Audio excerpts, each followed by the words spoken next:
Welcome back to another video, and in today's video we will be continuing with our little adventure of how to begin playing chess. And I've had, I think, two parts of it till now. So the first part covered how the identification of each piece and how the piece moves on a chessboard. So we talked about the name, this being the king, this being the bishop, the knight, the rook, and the front little guys being called pawns. And we also talked about how white always begins the game and black plays second. It's just a hard and fast rule which was written long back, so there's not anything we can do about it. And then in the second video we talked about how you know uh, the notation system in chess works. So we talked about quite a lot of things. Now, with the technicalities of it out of the way, let's get into actually playing the game. Now, the question that arises is that, okay, I know how to play the moves, I know how to, let's say, I know the notation, I know that this square over here is the d4 square, or this square over here is the e4 square. So the question comes that how do I exactly um, play the game, though? I know all of these things exist, but how do I play the best game? How do I bring all of this knowledge into practical fruition? So that is exactly where a few principles in chess, or I like to call them that, actually help you guide to a certain extent on how you should play. And we'll be looking into that in this video, and again, I'm going to divide it into parts so we can understand. But essentially what you have to understand in a chess game is that a chess game can be divided into three components. You have the opening, you have the middle game, and then you have the end game. Now, the opening is, as the name suggests, the beginning phase of your game. Probably the first 10 to 12 moves, maximum 15 probably. And after that, you transition into the middle game. You play about 20 to 30 moves, and usually people consider when you have about three pieces exchanged, like I went by three, I mean like six, let's say. If I have my queen bishop or my queen knight exchange, queen knight bishops exchange, I'm progressing towards the end game. And a typical end game is usually just demarcated. I think when you reach a certain level in chess, you understand when you're in the end game and you understand when you're in the middle game. Usually, some people just like to say that if I've exchanged queens, I'm reaching the end game because the queens are the most important piece on the board. So, those are the three kind of demarcations. But coming back to the opening, and today's video focus is mainly the opening. So a lot of people ask me, especially because in my where I am currently, like, a lot of people want to learn chess. So they ask me that, how do I think of how to play the best opening? And many people that get into chess today, I think I made a video on this before. They were talking about how I was talking about how people memorize certain moves by looking at grandmaster games and they just vomit it out on the chessboard, which is not the correct thing to do. And I wanted to create this video partially because of that reason as well. So there are a few principles in the opening that you should follow. Now let's just look at those principles while playing moves, because I think that's a better way to explain them. So the first principle states that it is very important in the opening or middle game to have control of the center. Now, what do I mean by that? So in chess, you have four central squares, and those are the squares that I've highlighted in red. So it's e4, d4, e5, and d5. So this area is known as the center, and anything which is f, g, h, and c, b, a are considered as the flanks. So we have a center and we have the flanks. It's almost like a battle strategy. You have the flank attack. Many of you would have heard of it. Flank attacks are done in wars as well. And you have the central attack. So that's just some terminology, so you can probably remember the terms. So the opening, one of the first principles states that you must have control of the center, both as white and as black. But since white plays the first move, white has that privilege of taking control of the center. So in this case, if you're following that principle, the first move for you should be pawn to e4, which is controlling the center, because when you look at it, it's kind of, firstly, you're establishing dominance here, and it's also taking control of the d5 square because you can capture, and even f5 to an extent, and in general, you're just centralizing your position. Now, if we're black, we also want to play the best moves on the board. It's not like we're going to let white do what he wants and dictate it. So as black would also want to, bring some centralization into the game. So black would play e5. Now, the thing is, you can say that, okay, if black plays e5, now what I'll do is I'll just push my pawn to d4, and essentially I'm attacking the center once again because I'm trying to establish dominance. So this should be a good thing. However, it's very important to also notice that it's bad to bring out your queen very early in the opening in the game. So after e cross d4, let's say if you capture queen cross d4, this isn't recommended as the best move, because after something like knight to c6, which black will probably play, you're going to be under attack. So you'll have to move your queen again. So my point being that sometimes the principles of opening cannot be followed under certain conditions. So it's important to stay patient and strike when the time's right. Okay, so we've gotten out of the way that the center cannot be exploited further for the time being. Well, then what's my second move? How do I progress further? Well, keeping the idea of the center in mind, we look at our minor pieces firstly, and the minor pieces are the bishop and knights, and the major pieces are the queen and rooks. So, in the opening, it's essential that we bring out our minor pieces. Now again, when I say minor pieces, it could either be the bishop or the knight, right? So you might question me as to, what should I be moving exactly? I'm a little confused. And the thing is, it really doesn't matter. You can move the bishop or knight, keeping in mind that, okay, you're not playing it in a bad position or something. What do I mean by that? And now I come to my second and third principle. That is the principle of the least active piece and the principle of maximum activity. Now, if you want to keep making notes while I'm talking, you can do that because it'll become easier for you. So, when you're in any position, and this isn't just for the opening, this can actually come in handy for any position, you try to identify the least active piece on the board. And in this case, because we're still talking about the opening, we try to locate the least active minor piece. Now, since this is just the beginning of the game, literally every piece on the board is the least active piece. So there's not much we can do about that. Well, we've identified that. So moving any of these four pieces would be quite helpful. But how do I decide where I move that piece? Let's say I decide to move the knight on g1. Now, the knight on g1 can either go to e2, it can go to f3, and it can even go to h3. So you might ask me, well, how do I decide where to go? Well, the answer is you look at the principle of maximum activity.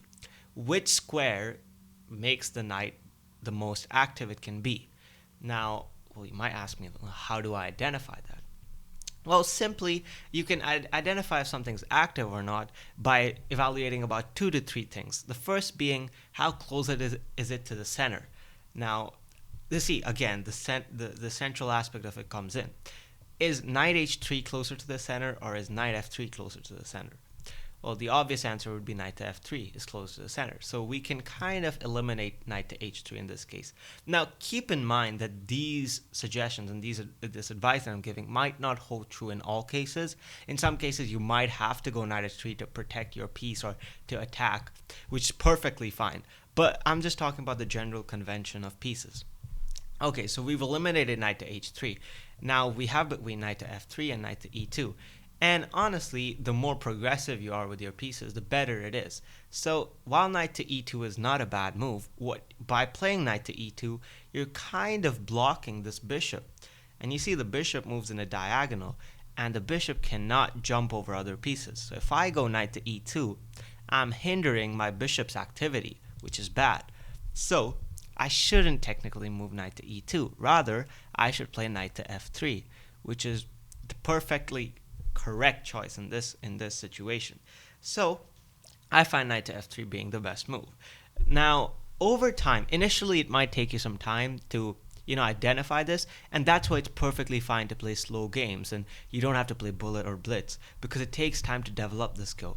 After 6 to 7 years of playing, maybe it comes automatically to you. For me, it's been about 10 years, 11 years. So for me, it comes automatically that I can identify that knight to f3 is the most active square for me. So I don't memorize it, but it's just that I've played it for so long that it comes like a muscle memory for me.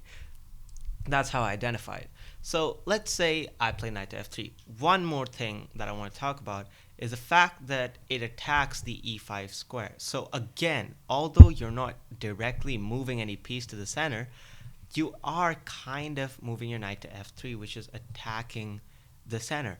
So it's not a bad move at all. You're still trying to apply pressure on the center, which is one of the principles of the opening. So if I'm here, if I'm sitting here as black in this position, I would want to think that, okay, what should I do as black? Well, the first priority is to protect this e5 pawn. That can be done in multiple ways. It can be done by bishop to d6, pawn to d6, knight to c6, queen to e7, queen to f6, queen to g5, pawn to f6. So how do you decide? Well, I'll tell you something. You can easily eliminate queen to g5 because you just lose your queen in this case. However, you can also eliminate queen to f6 and queen to e7 because moving your queen, the second move, isn't really the best thing to do in a position. So we can eliminate any queen moves here, and we can also kind of eliminate pawn moves because you see pawn to d6 again hinders this bishop's development outside. While it does open up this bishop, we can move this bishop out to c5 in the future and then push pawn to d6. So we come to the principle of the least active piece yet again, it being all four pieces. However, black has another agenda in mind. Black has to protect this pawn. And in this case, the only two minor pieces which can move to protect this pawn is bishop to d6 and knight to c6. Now, bishop to d6 also holds the same property that I am blocking this diagonal from, so this bishop cannot exactly come out. So I'm blocking that diagonal, but when I play knight to c6, I'm not doing anything of that sort. So you see that knight to c6 in this case would be the best move. And again, it is protecting the center because that's black's job. In the first few moves, black strives to protect its position while white strives to attack. So we've come 2 moves in, and you see we've taken a lot of time. But this is necessary to kind of understand how to go about a game because some people just blindly play these moves without understanding. Now, development of your minor pieces in the opening is very essential. So let's come to the second move. Now that our knight is quite active, we'll look at the second. We repeat the process of the least active piece again, and we see that these 3 pieces are the least active. While nothing can be done about this bishop, something can be done with this knight and this bishop as well. So here there are more than 2 correct moves actually. If we decide that this knight is the least active piece, you're not wrong. And the most active square for it would again be towards the center. It has more spaces that it can cover than the corner. Corner just covers 2 spaces, while in the center it covers about, let's say, easily 5 to 6 squares, and it just looks more dominating. So knight to c3 would not be a bad move. However, if I decide that the bishop is the least active piece, I would have to look at a place for maximum activity. And in this case, bishop to b5 and bishop to c4 both work out because bishop to c4 opens up castling. It opens up this attack on f7, which can sometimes be very dangerous. Again, looking at the center, it's making sure no d5 advances happen in the near future. And overall, it's just a very good move because you just open up your bishop's diagonal to a lot of opportunities in the future. At the same time, bishop b5 is also not bad, although you do feel quite stuck here. You might feel like, oh my god, I'll have to take it next move, but sometimes people just go bishop a4 and then b3 and then sit here. So both of these moves are correct, but I'm going to consider bishop to c4 because I feel like it's more active for me, and that judgment is something you can make for yourself as well. Now, as black, I can identify in this case that it's about time to take out my bishop, because after I take out my dark squared bishop, I can then, I can then uh, push this pawn to d6 and take out my light squared bishop. So I would want to move bishop to c5 because personally I feel like bishop to c5 will be the most active square, because if I plan to go bishop to b4, I will just get driven out by pawn to c3, and then it's just not a good move for me. So that is something that I have to identify as black. So I go bishop to c5, and that's where kind of planning and foreseeing certain events takes precedence. The fact that bishop to b4 seems like the most active square since you're progressing the farthest, but it's not actually the most active square. So bishop to c5 is the best move here. Now, one important thing in this situation is that we understand what castling is. So once you remove your knight and bishop, you see there's a pathway between your king and rook, and it's essential that you protect your king. So there's something called castling, which you can do in about in one move literally, and it goes something like this. I move my king to g1. So usually kings can just move one square, right? Can either go f1 or e2, but you can actually also just castle like this. And there are a few terms and conditions about castling which I will look into in another video, but since I want to talk about the opening right now, I will do that as well. So after you castle, you're kind of assuring that the king is safe. And of course, if you think that the knight is the least active piece, you can always move it out to c3. And this is not a bad move by any means. However, it is advised that white castles, or both colors castle before the 10th move if possible. Otherwise, your king can be a little unsafe in the center. So let's just consider castling for now, or if you want, we'll just consider castling. Now, if black feels like the knight on g8 is the least active piece, he will move it to attack pawn on e4, the most active square for the black knight. And now I'm going to go a little fast to show you how I can immediately make certain deductions. Now that I see this pawn is in danger, I identify that my knight on b1 is the least active, and we go knight to c3, protecting that pawn. Black castles to assure king's safety, and now I decide to take this bishop out and play pawn to d3. Pawn to d3 strengthens the center by creating this sort of chain, and at the same time provides an open diagonal for the bishop to play. Now, if black is solely striving on developing, he might go d6, and this is where we can move our bishop to the most active square and essentially pin the knight, and I will come to this term as well. Just remember about these few terms that I'm utilizing. So this would be the most active square, and like this, the game can continue after something like pawn to h6 to drive the bishop away, go bishop to h4, pawn to g5, bishop to g3, and ideally you reach a certain position like this where, and I will just move a few steps back. Let's say I go bishop to e3 here. You reach a certain position like this, after which you've essentially reached the middle game. And usually people say that you only reach the middle game once, let's say I'm going to play, once your two rooks are connected. Why do they say that? Well, because essentially, once your two rooks are connected, you've developed every piece that you can. You've developed all your minor pieces, and you've even moved your queen. So the rooks can now finally be connected, and you've completed development, which is also the completion of the opening.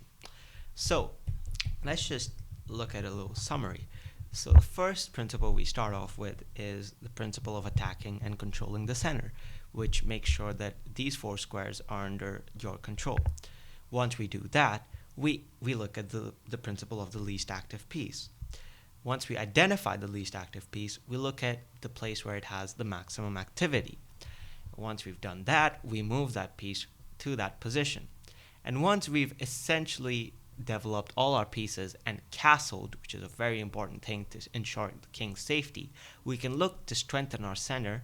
And once our two rooks are connected, they can possibly touch each other. At that point, we say that our development is complete, and essentially the opening is complete. So those are the little principles of the opening, and remember, it might not always hold true, but this is the convention of chess. So if you guys have any questions, anything regarding the principles of opening, if you've played a game and you followed the principles and still somehow lost, Do send me the game as well in the comments, and do let me know if you have any questions, and I'll see you all in the next one. Bye.